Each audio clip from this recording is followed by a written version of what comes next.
This is America in Space, a weekly news and information program on current events dealing with the space industry. Welcome, and thanks for joining me today. I'm Dawn Meyer, Space Coast News Editor. On January the 13th, 2024, NASA and the Osirus-REx team reported finally being able to fully open the recovered container with samples from the Bennu asteroid after 3 months of trying. Osirus-REx was a NASA asteroid study and sample return mission that visited and collected samples from Bennu, a near-Earth asteroid.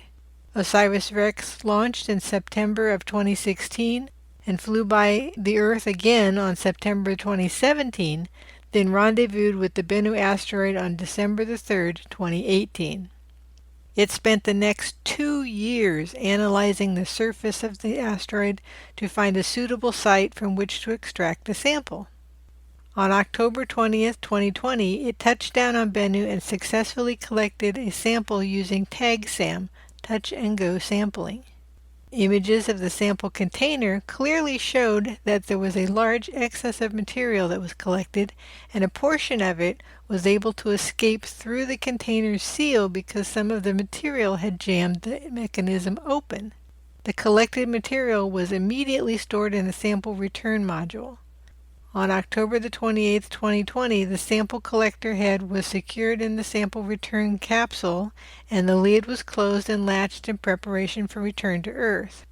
Osirus-REx then departed Bennu on May the 10th, 2021, and returned its sample to Earth on September the 24th, 2023.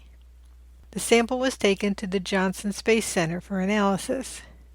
Curation processors paused disassembly of the TAG-SAM head hardware in mid-October after they discovered that 2 of the 35 fasteners could not be removed using the tools approved inside the Osirus-REx glove box. The glove box is a container in which the TAG-SAM module is housed in isolation from the atmosphere of Earth. Scientists can only work on the module via the gloves attached to the glove box container. Here's more about what they did to open the TAG-SAM container. However, the excitement of getting the sample back to Earth was soon met with a challenge. The capsule was sealed with metal fasteners that had to be removed before the sample could be accessed. The problem was that the fasteners were stuck and could not be turned by the standard tools that NASA had prepared. The team suspected that some of the sample material had leaked into the gaps between the fasteners and the lid, creating a strong friction that prevented them from moving. They had to come up with a solution quickly, as they wanted to avoid any further contamination or damage to the sample. So they decided to design and test several tools that could fit into the narrow space between the fasteners and the lid. They also had to be careful not to apply too much force or heat, as that could harm the sample. One of the tools was a modified dental drill that could cut through the metal fasteners. Another tool was a custom-made wrench that could turn the fasteners counterclockwise. The team also used cameras and sensors to monitor the process and ensure that everything was going smoothly. After several attempts and adjustments, they finally managed to unlock the sample after more than 3 months of struggle. It was like solving a puzzle with a lot of trial and error, said Dante Loretta, the principal investigator of the Osirus-REx mission. We are thrilled that we finally got to see what's inside the capsule. Despite being unable to initially fully disassemble the TAG-SAM head, the curation team members had already collected 2.48 ounces, which is over 70 grams, of asteroid material from the sample hardware. This surpassed the agency's goal of bringing at least 60 grams back to Earth. They have fulfilled all the sample requests received from the Osirus-REx science team so far and have hermetically sealed some of the Bennu sample for better preservation over multiple decades. Some of it is stored at an ambient temperature and conditions, and others at negative 112 degrees Fahrenheit, which is negative 80 degrees Celsius. Here's more about what they expect from the sample they collected and what they've discovered so far. The sample that Osirus-REx collected from Bennu is more than just a bunch of rocks and dust. It is a treasure trove of information that will help us understand the origin and evolution of our planet and other rocky worlds. It weighs about 60 grams, which is more than the minimum requirement of 60 milligrams. It consists of fine-grained material that resembles sand or gravel. It also contains organic molecules, such as amino acids, that are the building blocks of life. The sample is estimated to be 4.5 billion years old, which means it dates back to the formation of the solar system. It is also very pristine, as it has not been altered by heat, radiation, or weathering, unlike most of the material on Earth. It will provide valuable insights into the history and composition of Bennu, as well as its potential for hosting life.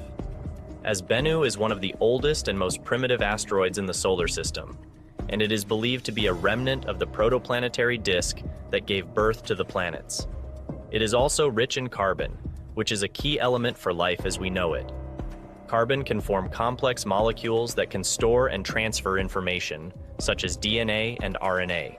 The sample will help scientists determine how and when carbon was delivered to Earth and other planets, and whether it played a role in the origin of life. It will also help scientists understand the role of water in the solar system. Water is a key factor in shaping the surface and climate of planets. The sample will help scientists measure the amount and isotopic composition of water in Bennu, and compare it with the water on Earth and other bodies. Another thing that scientists will benefit from this sample is to assess the risk of Bennu impacting Earth in the future. Bennu is considered a potentially hazardous asteroid, as it has a small chance of hitting Earth in the late 22nd century. It could help us know how to refine the orbit and trajectory of Bennu and determine its mass, density, and structure. This sample will be stored and analyzed at the Johnson Space Center in Houston, Texas. NASA plans to distribute some of the sample to other laboratories around the world for further study. Some of the research topics include the origin of water and organic matter on Earth, the role of asteroids in the evolution of life, and the potential of asteroids for future exploration and resource utilization. This is a historic moment for NASA and the scientific community, said Thomas Zurbuchen, the Associate Administrator of NASA's Science Mission Directorate. We are eager to see what the sample will reveal and how it will advance our knowledge of the solar system and beyond. Later this spring, the curation team will release a catalog of the Osirus-REx samples, which will be available to the global scientific community. So the sample will continue to give for decades to come. Thank you for joining me. Remember each Tuesday to join David Denault for America's Return to Space, and join me every Friday for America in Space. From the Florida Space Coast, I'm Dawn Meyer, Space Coast News Editor for About Space Today. Thanks for listening. Be sure to share our program with your family and friends, and follow us on Facebook. Join us each week for news and information on America in Space.